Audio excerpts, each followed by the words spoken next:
Bonjour, mesdames, messieurs. Nous allons dans cette vidéo nous intéresser au deuxième sexe de Simone de Beauvoir. Pour ce faire, il faut que je vous présente le tome 1. Donc cette vidéo courte, je l'espère, a pour ambition de vous présenter ce qui se passe dans le tome 1. Alors, à la maison, vous avez travaillé l'introduction au préalable. Maintenant, je vais vous expliquer comment se présente, cette œuvre? Alors, l'objectif du premier tome, c'est de montrer que l'éternel féminin n'existe pas, au travers de la biologie, de l'histoire et l'analyse des mythes. Alors, l'éternel féminin, c'est le fait de se dire qu'il existe une essence, donc des choses qui caractérisent en propre les femmes de manière, immuable et qu'elles ont pour tâche de réaliser, cet éternel féminin. Alors, schématiquement, ça serait, par exemple, le fait de, devoir, s'occuper de la maison, d'avoir les cheveux longs, de mettre des jupes, par exemple, hein. Ça, on pourrait se dire: «Ah bah tiens, ça fait partie de l'essence des femmes de faire ça». Eh bien, Simone de Beauvoir ne croit pas dans le fait qu'il existe une essence des femmes. Elle cherche justement à montrer que, heu, voilà, que c'est pas, inscrit, dans leurs ovaires de devoir se comporter ainsi et donc que les femmes sont des êtres profondément libres. Pour le comprendre, on se référera à Jean-Paul Sartre que nous étudierons en cours. Bref, je ne vous en dis pas plus, mais quoi qu'il arrive, quoi que les femmes soient des êtres libres, et qu'il n'est pas du tout inscrit dans leur corps qu'elles doivent se comporter de telle ou telle manière.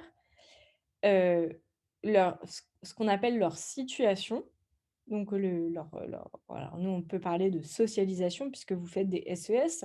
Leur socialisation, les force toutefois à embrasser, en grande majorité, hein, bien sûr, ce n'est pas universel, hein, mais en grande majorité, en tout cas dans les sociétés, occidentales, mais aussi dans quasiment toutes les sociétés, on les force à embrasser une forme, de destin. Voilà, notamment, bah, voilà, par exemple, on elles sont de par leur socialisation conditionnées à aller, à s'occuper, de la maison, avoir les cheveux longs, à mettre des jupes. Je schématise, hein. Mais bref, donc le but du premier tome, ça veut vraiment de montrer que, voilà, il y a pas d'essence, il y a pas c'est pas inscrit dans l'ADN des femmes, qu'elles doivent, se comporter ainsi. Dans le tome 2, heu, l'objectif, c'est de décrire sociologiquement comment, l'on fait d'une femelle humaine une femme. Autrement dit, comment la société façonne les personnes nées de sexe féminin pour qu'elles adhèrent au genre féminin. Donc ça explique comment la société agit, heu de manière telle à ce que, la majorité des femmes embrassent un comportement dit féminin et donc c'est un peu une description de la sociologie, sociologique de ce qui se passe et donc c'est ça que vous avez à lire. Hem, c'est comment on devient femme. Vous verrez, le tome commence par: «On ne naît pas femme, on le devient». Voilà, c'est comment se fabrique ce devenir femme. Alors je vous résume un petit peu ce qui se passe dans le tome 1. Dans la partie 1 qui s'appelle «Destin», heu, Simone de Beauvoir commence par s'intéresser aux données de la biologie. Lors des règles, des sécrétions hormonales peuvent troubler douleurs, fièvre, maux de gorge, troubles de la vue, de l'ouïe, sueur, constipation, suite diarrhée, céphalée. Le comportement peut être modifié, plus émotif, plus irritable. Chaque mois, le corps, des femmes se prépare à accueillir la vie, mais il est autre chose qu'elle. Pendant la grossesse, les femmes sont sujettes au manque d'appétit, à la nausée, telle une révolte de l'organisme contre l'espèce qui prend possession de lui. L'accouchement lui-même est douloureux et dangereux. De même, l'allaitement est une servitude épuisante. Lors de la ménopause, on subit aussi une épreuve, bouffée de chaleur, hypertension, nervosité, recrudescence de l'activité sexuelle. En moyenne, la femme est plus petite, plus légère, plus sujette à l'anémie. Elles ont, des difficultés à fixer le calcium. Alors ça, c'est des descriptions, des données de la biologie que Simone de Beauvoir possède, donc dans les années 40. Qu'est-ce qu'on peut en conclure? On peut lire ensemble ce petit carré. On voit donc à quel point, la femme est aliénée à l'espèce, donc à sa vie animale. Mais aussi, on peut voir, le refus de cette aliénation. Les hommes, heu, apparaissent comparativement, hein, à ces données biologiques un peu comme des privilégiés. Étant donné que le corps est l'instrument de prise sur le monde, ce par quoi nous sommes au monde, il nous faudra y porter attention. D'ailleurs, ça sera fait dans, le deuxième tome. Mais, et c'est ça qui est important, tout cela ne constitue pas pour autant un destin. Surtout quand la société est organisée de manière telle qu'elle offre aux femmes des conditions pour n'être pas aliénées à l'espèce. Du fait que la société ne valorise pas la violence, la force physique ne doit pas être un moyen de légitimer une meilleure place dans la société. Qu'est-ce que veut dire Simone de Beauvoir par là? En fait, on pourrait croire effectivement, vu, les données biologiques, les données du corps, que, il y a un destin, qu'il y a une bon, bah, voilà, les femmes doivent faire des enfants et c'est leur but.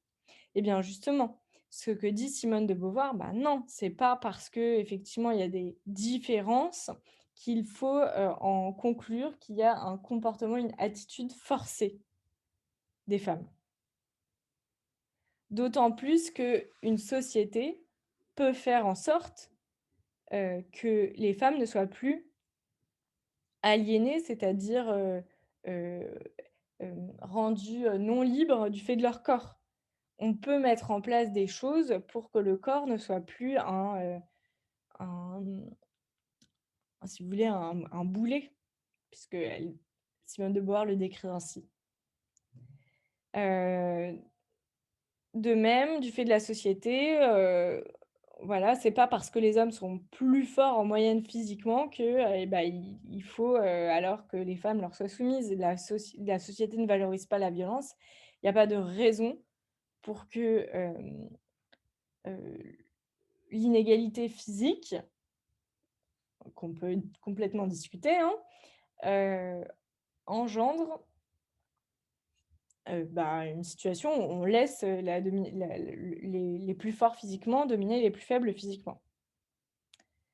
Bon alors du coup là, en creux, vous voyez, l'appel, pour de Simone de Beauvoir à avoir, des crèches, voilà, à faire en sorte que la société, s'occupe des enfants et ne laisse pas tout ce rôle aux femmes.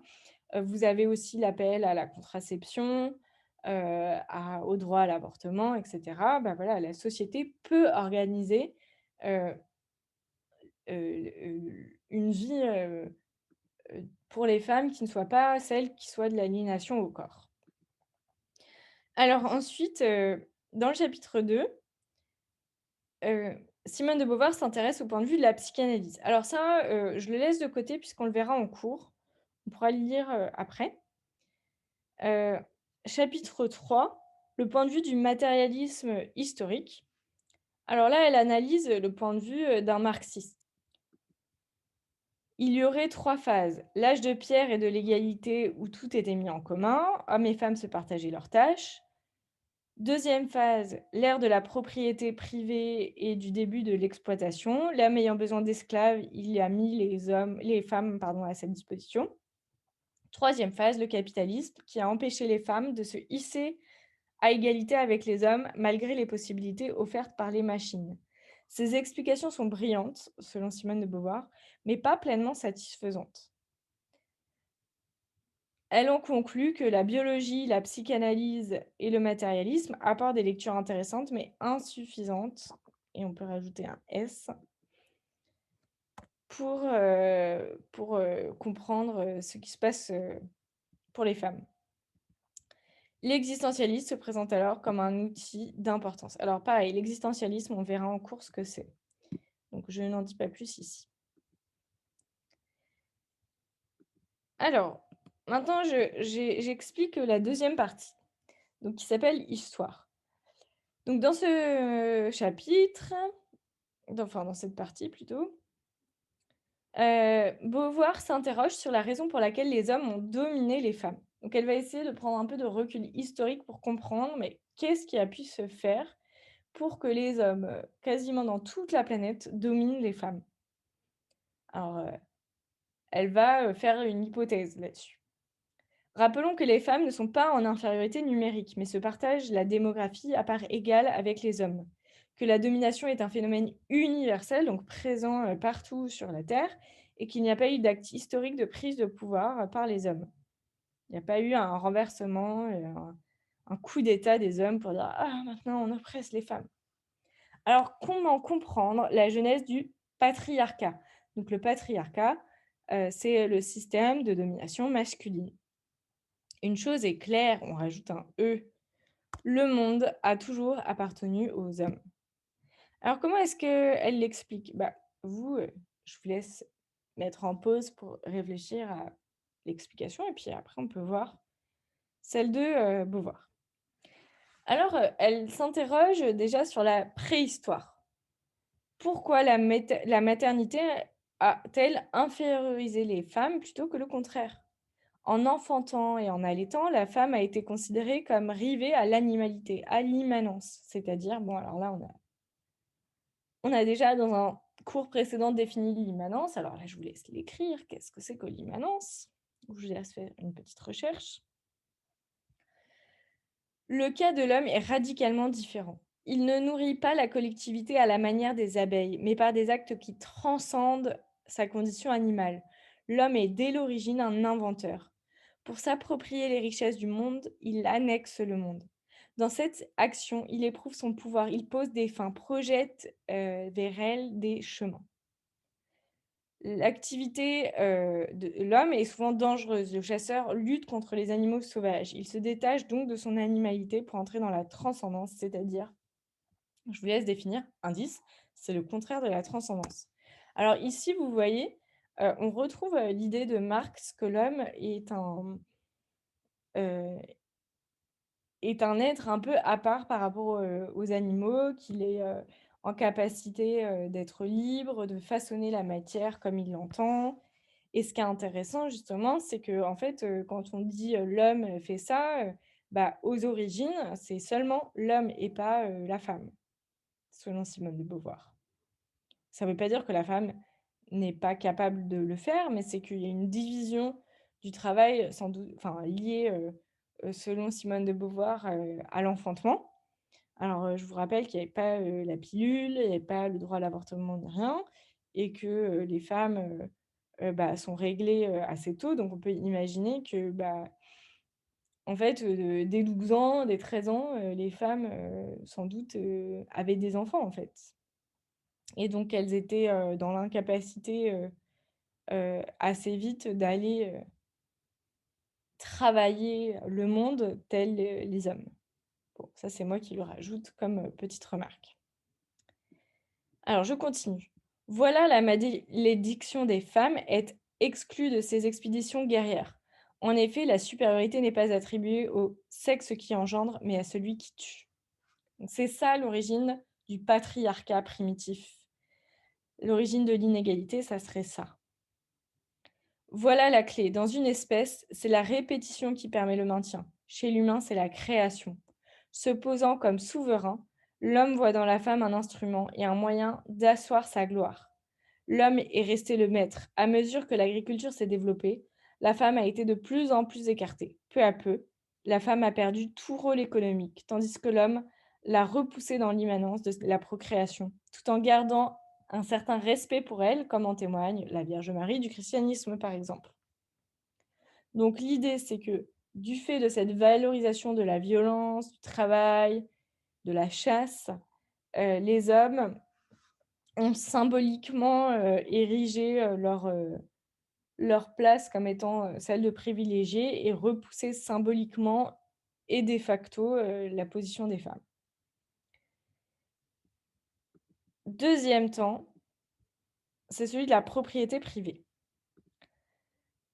Donc, on quitte la préhistoire pour l'instauration de la propriété privée. Alors, selon Simone de Beauvoir, c'est la propriété que le sort des femmes est lié. Au seul homme appartient les terres et les enfants. La femme ne possède pas, n'hérite pas. Par le mariage, la femme est annexée à la lignée de son époux. Je vous renvoie au nom de famille. Le nom de famille qui est pris, bah, c'est celui de l'époux. L'obligation de fidélité se comprend comme un contrôle des naissances et de maintenir le patrimoine. L'idéologie chrétienne n'a pas peu contribué à l'oppression de la femme, explique Simone de Beauvoir. Soit dans un premier temps, les femmes obtenaient une place de choix, mais dans les rituels, par la suite, elle doit jouer un rôle de second ordre. Et les affirmations de saint Paul affirment un propos antiféministe. Ainsi, la femme doit être soumise au mari.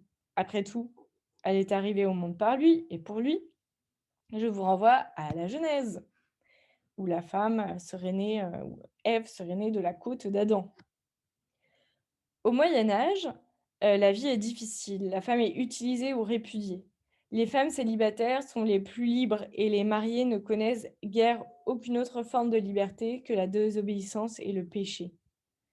Le mépris, à l'égard des femmes est visible dans la littérature, hormis la littérature courtoise. À partir de la Renaissance, leurs conditions s'améliorent. Dans le domaine des arts, des sciences, les femmes et les hommes prouvent leur talent.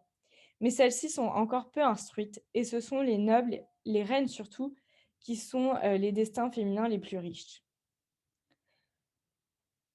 Donc là, ce que met en avant, Simone de Beauvoir, c'est que, au Moyen Âge, je schématise, hein, dans l'Antiquité et au Moyen Âge, les femmes, n'ont pas, la part belle et justement au Moyen Âge, il y a un moment culminant, heu, de, de misogynie, c'est, la chasse aux sorcières.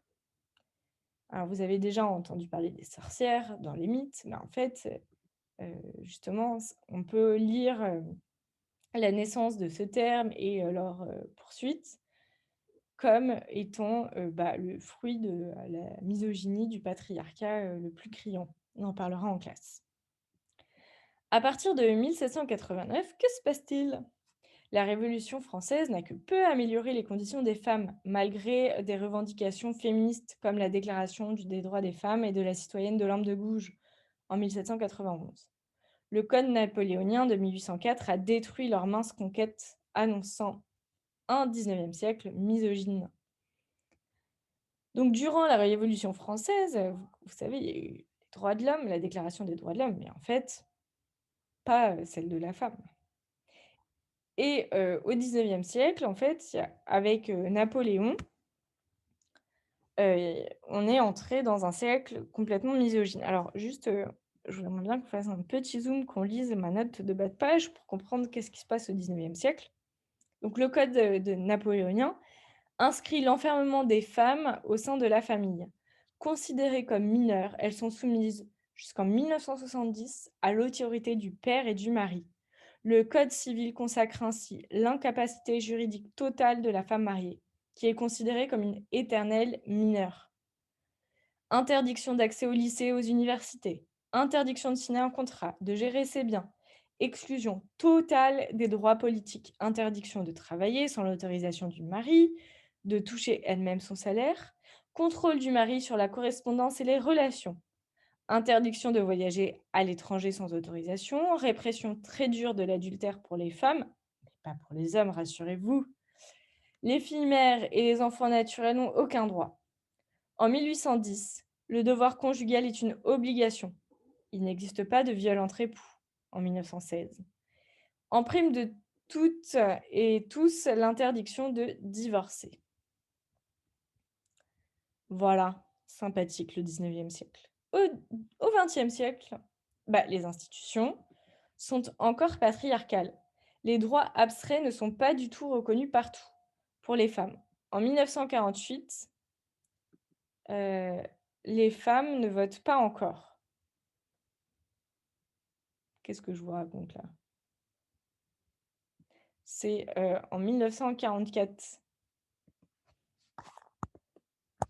que, les femmes ont le droit de voter. En France, qu'est-ce que je vous ai mis là? Je vous ai mis n'importe quoi.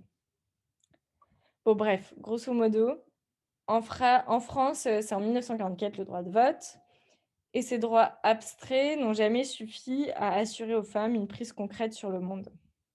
Donc les droits abstraits, c'est les droits tels qu'ils sont, déclarés, dans la loi. Mais bon, c'est pas parce que dans la loi, on dit: «Ah, les femmes sont l'égale des hommes» que concrètement, dans la vie, elles le sont. Bon, on reviendra là-dessus. Dans le mariage, les charges sont plus lourdes pour la femme. Soins des enfants et du foyer. Double charge pour les paysannes, elles restent à la ferme et servent l'homme. Les commerçantes sont reconnues, et font allure de privilégiées. Pour les autres travailleuses, il est difficile de concilier cette double journée de travail. La femme qui cherche son indépendance dans le travail a beaucoup moins de chances que ses concurrents masculins. Salaire inférieur, tâches moins spécialisées, égalité de tâches moins rémunérées, etc. Tout cela est lié à la survivance du patriarcat. Le mariage reste une carrière plus honorable que le travail d'ailleurs. La femme mariée est autorisée à se faire entretenir par son mari. Sa dignité sociale est très supérieure à la célibataire. Tout encourage encore la jeune fille, pardon, à attendre le prince charmant. Et Simone de Beauvoir conclut: «Toute l'histoire des femmes a été faite par les hommes. Toutefois, la majorité, des femmes se résignent à leur sort sans tenter aucune action». Maintenant, après avoir vu cette histoire de la domination masculine et je vous laisse, essayer d'ailleurs de décrire où est-ce qu'on en est. Est-ce que, en Occident, les femmes, ont sont à égalité avec les hommes? Heu, on va passer à la partie 3. Alors la partie 3, elle s'appelle mythes. Mythes, comme, récit fictif, magique. Alors la question que se pose, Simone de Beauvoir ici, c'est: «Comment les hommes rêvent-ils les femmes?» L'homme projette dans l'autre la nature et son semblable. Sa capacité à donner la vie est associée à la mort. Ces menstrues font horreur. L'homme hésite ainsi entre la peur et le désir. Les mythes de la virginité l'illustrent d'ailleurs, tantôt redoutée, tantôt souhaitée. Elle intrigue. Le goût pour la virginité n'est pas un absolu, hein, et donc pas un invariant culturel. Il dépend des sociétés. Chez les Tibétains, par exemple, les hommes n'aiment pas les femmes vierges. Cela signifie qu'elles n'ont pas plu aux hommes avant. De même, dans les îles trop brillantes dépeintes par Malinowski, les femmes ne doivent pas arriver vierges au mariage et sont dépucelées de manière quasiment chirurgicale par leurs mères ou tantes, via des objets contendants, pierre ou violet. Sur les femmes d'âge mûr, on les dit flétries. Elles suscitent haine et peur. La masturbation est considérée comme un danger et un péché. On peut également penser au mythe de la mégère, de la sante, etc. Bon, voilà, quelques, illustrations, mythiques, dont parle Beauvoir. Puis après, et on finira là-dessus, Beauvoir analyse la pensée de 5 écrivains, du plus misogyne au plus féministe. Les 4 premiers ont contribué à renforcer le mythe du féminin. Alors, au rang numéro 1, des, bons misogynes, Monterland ou le pain du dégoût. C'est en niant la femme qu'on peut aider les femmes à s'assumer comme êtres humains. La femme, selon Monterland, est un défaut de virilité. C'est vraiment, si vous voulez, c'est l'homme raté, quoi, la femme. Alors, le deuxième, un petit peu moins misogyne, c'est D.H. Lawrence, ou l'orgueil phallique. Alors lui, il se situe aux antipodes d'un Monterland. Hommes et femmes doivent s'unir, ne former qu'un. Mais l'homme est en réalité supérieur. C'est un être phallique qui transcende la femme passive et immanente. Au rang numéro 3, Claudel est la servante du Seigneur. La femme est d'abord tentratrice. Elle a sa place dans l'harmonie de l'univers parce qu'il est bon que l'homme connaisse les tentations de la chair, sa destinée et son union à Dieu. Donc là, on voit à quel point la femme a un beau rôle. Alors, maintenant, on va passer au plus féministe. Alors, le plus féministe numéro 2, à la deuxième position, c'est André Breton, le poète, ou la poésie. La femme arrache l'homme au sommeil de l'immanence. Elle est mystère, révélation, poésie, magie. Elle ouvre les portes du monde surréel. Mais elle est toujours autre qu'elle-même, car elle est vue poétiquement. En fait, c'est une image fantasmée, mais c'est pas véritablement, la femme.